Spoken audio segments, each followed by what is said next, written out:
On this episode of Eat, Sleep, Drive, we put rock sliders on my 100 Series Land Cruiser. And no, this is not how you use them.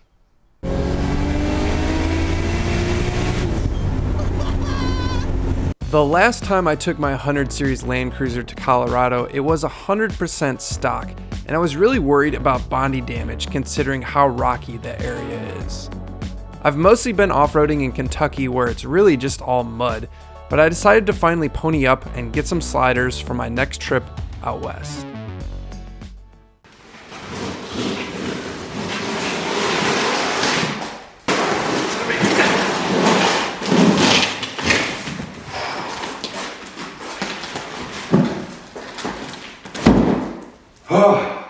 Welcome everyone to another episode of Eat, Sleep, Drive. And as you can probably deduce from the title of this video and the intro, we are putting rock sliders on my Land Cruiser 100 Series. Whew, need to catch my breath. These things are pretty burly, as you can maybe tell by me moving these around. I don't consider myself a wimp. Sure, I'm not the strongest guy in the world, but these things are heavy as hell. And I'm pretty excited to put them on my car. So what we're going to do today is we're going to first review these White Knuckle rock sliders by just like doing an unboxing and checking out the quality of the materials and the quality of the welding and stuff like that. And then we're going to throw them on my car. I'm going to show you guys how to install sliders. And then we're going to look at it, admire it, and then eventually take it off-road and probably bounce them off of rocks. So I'm pretty excited for it. If nothing else, it's going to make my mall crawler look pretty cool. And so yeah, let's try and get these things on. Now I'm assuming all of you have already heard of rock sliders. If for some reason you haven't, and to be honest, I had never heard of them until I started off-roading either, but basically it's under body protection that you put under your like rockers, under your doors and stuff, so that if you do, when you inevitably bounce off rocks when you're off-roading, you don't mess up the body of your vehicle. Basically you're just protecting it so that you don't get a bunch of body damage when you go off-roading. That's the premise at least. So there's a lot of different ones to choose from. Not as many for the Land Cruiser, certainly as there are like Jeeps and stuff. And I haven't found too many weld-on versions for the 100 Series Land Cruiser.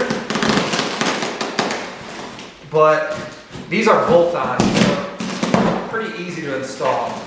Or so they say. We're gonna find out.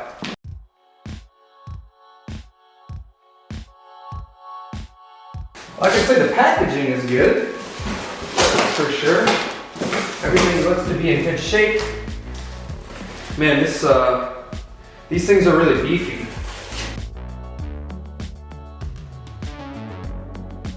What do we have here? Instructions. You don't need that? These things are super burly, like super burly.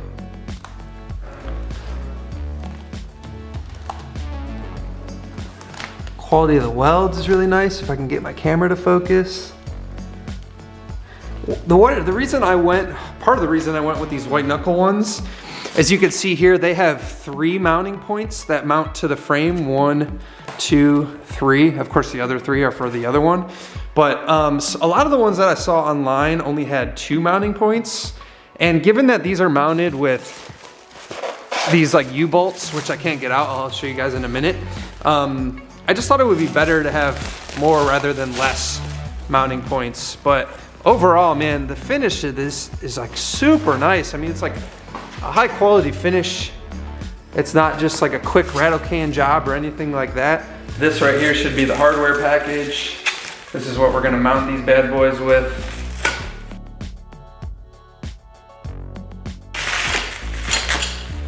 Six of these bad boys.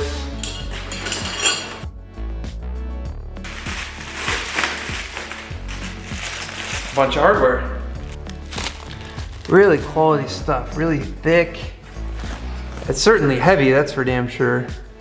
Now they recommend to get jack stands to put under the sliders so you can kind of hold them before you mount them. And then also a floor jack, so I'm gonna do that now. I'm not exactly sure where these sliders are gonna have to live, so I'm just gonna kind of guess for now. And I have no idea how high that can be. I'm certain this would be way easier with 2 people. So make friends before you buy these.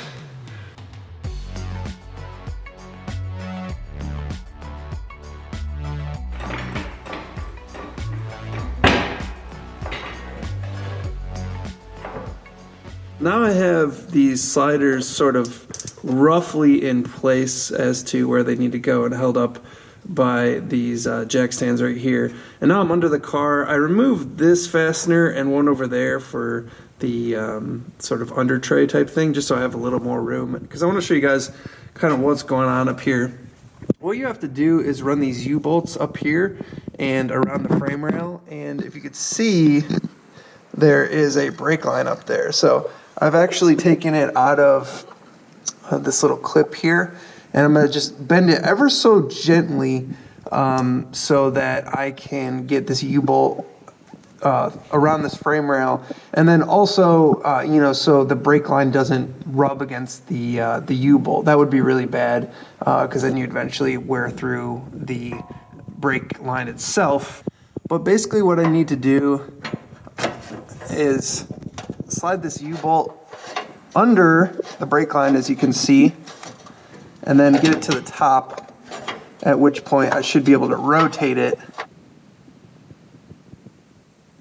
Regular washer, lock washer, and nut.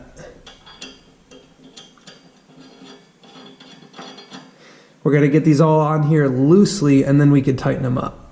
Now that I have this side loosely put in with the U-bolt, I'm just going to move my jack down so I can get this side propped up. And it's just resting on the jack stand right now. Perfect. With that front one done, I'm going to move on to this next one. This one doesn't look like there's going to be any brake lines in the way. And this one's pretty straightforward. There's a lot more room for access here. So I'm just going to put this thing up. And then we just have the rearmost one to go. And just like I did on the front one here, I'm going to have to slide it in between the frame rail and the brake lines.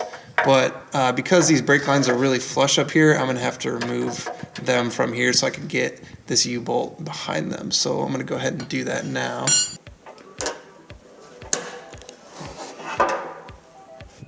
Okay, we got these brake lines popped out. So now hopefully I should be able to slide these U-bolts behind and twist them around.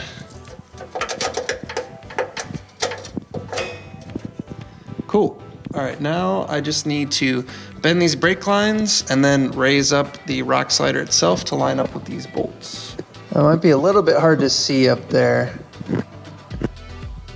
but the brake line just barely clears the U-bolt. What I ended up doing was actually taking a socket and I put it between the brake line and the frame rail on both sides of the U-bolt, and then I just gently massaged the brake line around the sockets, and that kind of gave, like, the brake line comes like this, it comes out a little bit now because of the sockets, and then goes back in. So that gave me just enough room to pop the brake line off of the U-bolt so it doesn't wear through. So that's where I would recommend. You got to be really careful bending brake lines because you don't want to like pinch them, but get like a rounded object like a socket, and that's the best method I've found. Okay, with all these fasteners kind of loosely in place, what the instructions say are to place the rear of the slider flush with the beginning of the rear wheel opening. So that's basically right about flush there. It gives me pretty good coverage up here. And then I'm just gonna tighten these down slowly, kind of in sections one at a time until they're fully tight. These are 19mm fasteners, by the way.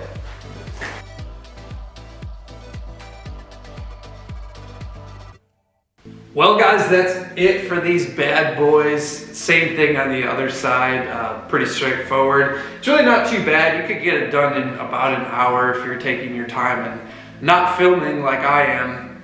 I'm really happy with these White Knuckle pieces. The welding is really nice. The quality of the material is really nice. They're super heavy duty. Like, I'm sure you could put the weight of the vehicle on these things, no problem. I really like, once again, the kind of 3 attachment points as opposed to 2 attachment points I see on a lot of rock sliders. That's really good. The only really fault I can give these things, and I'll show you guys a close-up now, is the finish seems to come off fairly easy. So I had just jack stands under these per the instructions, and where the jack stands were kind of like lightly rubbing on the rock sliders, there's already some like marks where the paint's coming off. So that's a little bit of a bummer. It does appear to be paint and not like powder coating or anything like that. But of course, you'd have to pay a little more for powder coating. And I mean, they're rock sliders. They're gonna get hit by rocks. Like, it's not a big deal. They don't need to be pristine or anything like that.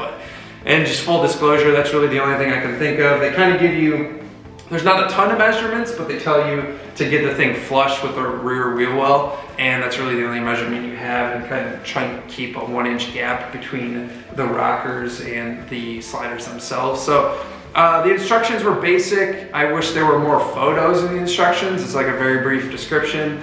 But overall, I mean, it's not rocket science to put these on, and I'm pretty happy with how they came out. I'm gonna end you guys with some beauty shots of these sliders on that vehicle, so you guys be the judge. Let me know in the comments below what you think of these things, and you'll see these in a future episode when I take this thing off-road. So I appreciate you guys watching as always.